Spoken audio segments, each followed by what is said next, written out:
ناظرین آداب، میں ہوں خالد شہباز، آپ دیکھ رہے ہیں گواہ نیوز۔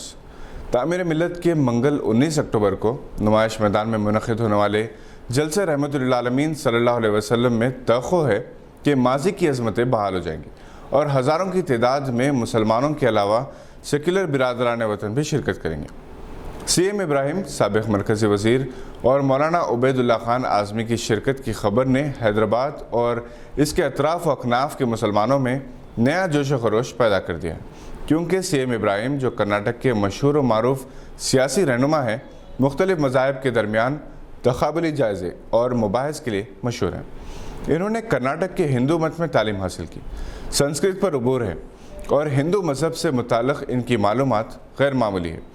کئی بار انہوں نے انتفیٹ ڈیبیٹس میں مختلف مذہبی کتابوں کے حوالوں سے اللہ کی وحدانیت اور اسلام کی حقانیت کا خیال کروایا تھا۔ وہ کئی زبانوں کے ماہر ہیں۔ دیوے گوڑا جب وزیر اعظم بنے تھے تب انہیں مرکزی وزارت میں شامل کیا گیا تھا۔ اس وقت وہ MLC ہیں۔ اپنے بیانات اور بے باکانہ خیالات و اظہار کی وجہ سے وہ مشہور ہیں۔ یہی وجہ ہے کہ اکثر ٹی وی چینلز انہیں مباحث میں پیش کرتے ہیں۔ اس سے پہلے حیدرآباد میں وہ انڈو عرب لیگ اور پھر انوار العلوم کالج میں منعقدہ ایک پروگرام میں شرکت کر چکے ہیں اور اپنی مدلل تقاریر سے دیگر برادران وطن سے زبردست داد و تحسین وصول کر چکے ہیں۔ ایک ایسے وقت جب کہ اسلام و فوبیا کو منظم منصوبے کے تحت پروان چڑھایا جا رہا ہے، مسلمانوں سے نفرت اور دشمنی کا ماحول پیدا کیا جا رہا ہے، سی ایم ابراہیم کی مدلل تقریر اسلام دشمن طاقتوں کا جواب ثابت ہوگی۔ تعمیر ملت کے جلسے رحمت للعالمین کے ایک اور مقرر مولانا عبید اللہ خان اعظمی ایک طویل عرصے کے بعد کسی جلسے سے خطاب کر رہے ہیں۔ 1989 میں انہوں نے صحابہ کرام رضی اللہ عنہم اجمعین کی شان میں گستاخی کرنے والوں کو خارج از اسلام قرار دیا تھا۔ سیرت پاک صلی اللہ علیہ وسلم اور سیرت صحابہ رضی اللہ عنہم اجمعین پر ان کی مدلل تقاریر سے فیضیاب ہونے کے لیے کثیر تعداد میں مسلمانوں کی اس جلسے میں شرکت یقینی ہے۔ اس کے علاوہ کورونا بحران کی وجہ سے گزشتہ 2 برس کے دوران خاطر خواہ تعداد میں میلاد جلسوں میں مسلمان شریک نہیں ہو سکے تھے۔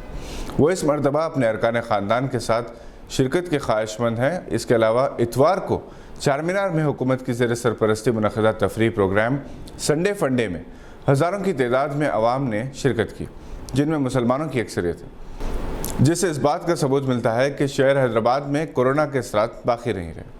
اور جب مسلمان تفریحی پروگرامز میں ہزاروں کی تعداد میں شریک ہو سکتے ہیں تو عشق رسول صلی اللہ علیہ وسلم کا دعویٰ کرنے والے نبی کریم صلی اللہ علیہ وسلم کی میلاد کے جشن کے موقع پر منعقد ہونے والے جلسوں میں شریک بھی ہو سکتے ہیں۔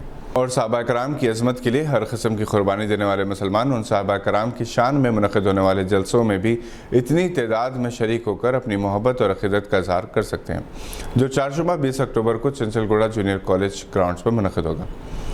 کل ہند تعمیر ملت کے صدر جناب ضیاء الدین نیر، صدر نشین مجلس سے استقبالیہ جناب سید انیس الدین، خازن عمر احمد شفیق اور دیگر ارکان نے ان 2 جلسوں کی کامیابی کے لیے انتظامات کا جائزہ لیا۔